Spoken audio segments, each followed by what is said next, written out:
Nang makita ni Chin-jun si General Shaoan, agad niyang inisip kung ilang experience points ang makukuha niya kapag napatay niya ito.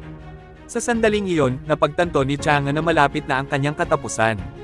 Nang makita niya ang general, unti-unting nawalan siya ng malay, habang si Chang'e naman ay tumalon sa bisig ng pangunahing tauhan at sinabing natatakot siya. Ngunit agad na sinabi ni Chin-jun sa dalaga na bumaba siya mula sa kanya. Samantala, hindi pinansin ni General Shaoan sina Chin-jun at ang iba pa, mas napansin niya ang kagandahan ni Su Daji. Sa isip niya, kailangan niyang makuha ang dalagang ito. Sinabi niya na nais niyang dalhin si Su Daji kasama niya, ngunit nagalit ang Demoness. Tinawag niyang ignorante ang general at binalaan siyang huwag siyang titigan ng ganoon. Sa halip na map-icon, natuwa pa ang general dahil mahilig siya sa mga magagandang babae na matapang. Lumapit siya kay Su Daji at sinabing huwag itong mag-alala dahil gagawin niya itong pinakamasayang babae ngayong gabi. Dahil dito, labis na nagalit si Chin-jun at tinanong si Su Daji kung maaari niyang personal na harapin ang general. Pumayag ang Demoness, ngunit bago pa man makagalaw si Chin-jun, bigla na lamang umatake si Su Daji kay Shaoan. Dahil dito, nagalit ang general at sinabi niyang papatayin niya si Su Daji. Habang pinapanood ni Chin-jun ang labanan, nag-aalala siya para sa kanyang Demoness. Namangha naman sina Chang'e at Chang'e sa lakas ni Su Daji. Sa isang iglap, naihagis na ni Su Daji si Shaoan sa lupa at hinatak siya sa buhok. Pagkatapos, inihagis niya ang general sa harapan ng kanyang Panginoon at sinabing natapos na niya ang kanyang trabaho. Nagulat si Shaoan at tinanong kung sino talaga sila. Ipinakilala ni Chin-jun ang kanyang sarili at sinabing dapat magpasalamat ang general sa kanya dahil siya mismo ang pumunta rito. Hindi makapaniwala si Shaoan, mula kailan pa naging pasasalamat ang ganitong klase ng pambubugbog. Tinanong ni Su Daji ang kanyang Panginoon kung ano ang nais niyang gawin kay Shaoan. Hindi pa rin makapaniwala ang general na tinawag ng napakagandang babae na ito ang isang tila mahina lang na lalaking may pang-apat na antas ng chi refinement bilang kanyang Panginoon. Ngunit may naisip siya, kung hayaan niyang lumapit si Chin-jun, maaari niya itong gawing hostage at makatakas. At kung sakali, baka magamit pa niya ang Demoness para sa kanyang pansariling kapakanan. Subalit, bago pa siya makakilos, inilabas ni Chin-jun ang kanyang sandata at inutusan si Su Daji na bitawan ng general.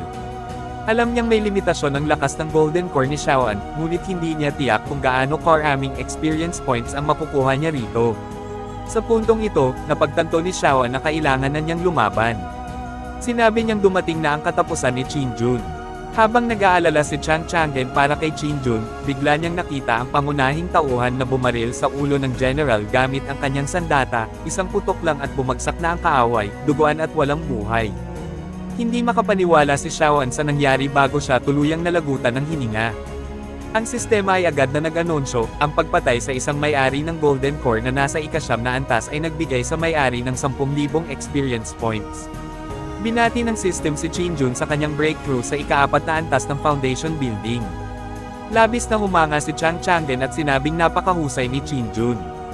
Hindi rin makapaniwala si Chang'e sa lakas ng pangunahing tauhan.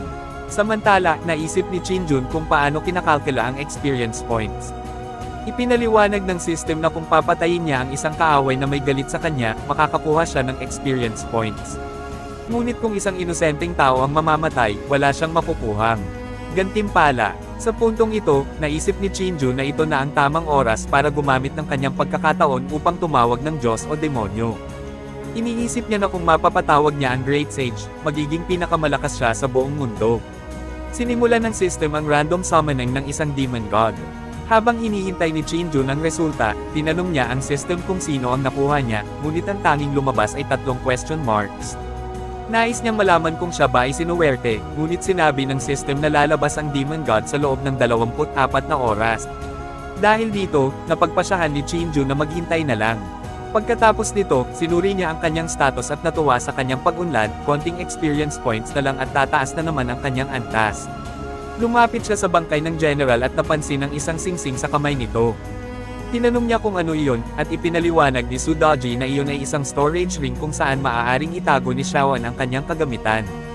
Sinabi ni Chin-jun na mula nang patay na ang general, marahil ay may mga kayamanang nakatago sa loob ng singsing. Upang mabuksan ito, kailangang maglagay ng dugo sa singsing para makilala ang bagong may-ari nito. Lumapit si Su Daji, kinuha ang kamay ni Chin-jun, at kinagat ito upang palabasan ang dugo. Nang tumulo ang dugo sa singsing, biglang lumabas ang isang sandata, isang espada. Pagkatapos nito, lumapit si Chinjun kina Chang'e at Chang Changgen at sinabing maaari na silang umalis. Ngunit bago pa sila makaalis, napansin ni Chang Changgen na may pailay siya sa paa at nagmakaawa kung maaari silang manatili muna sa lugar na iyon dahil baka may mga sundalo ni Xiaoan na maghayganti sa kanila. Tinanong ni Sudoji kung nais ba ni Chinjun na siya na lang ang pumatay sa paparating na grupo ng mga sundalo. Ngunit sinabi ng pangunahing tauhan na hindi na ito kailangan dahil wala ng general na mag-uutos sa kanila. Sa puntong ito, dumating na ang grupo ng mga sundalo at galit na galit nang makita nilang patay na ang kanilang pinuno. Sinabi nilang dapat nilang ipaghiganti ang general. Handa na sanang lumaban si Sudoji, ngunit pinigilan siya ni Chinjun. Inilabas niya ang kanyang baril at pinatay ang lahat ng sundalo. Namangha si Chang'e sa kakayahan ni Chinjun, hindi niya maintindihan kung anong uri ng spiritual weapon ang gamit nito, ngunit napakalakas. Naisip niya na sa ganitong sandata, tiyak na walang makakapigil kay Chinjun. Matapos patayin ng mga sundalo, sinabi ni Chinjun kina Chang Changgen at Chang'e na maaari na silang umalis. Lumapit si Chang Changgen sa kanya at nakiusap kung maaari niyang samahan sila pabalik sa lungsod.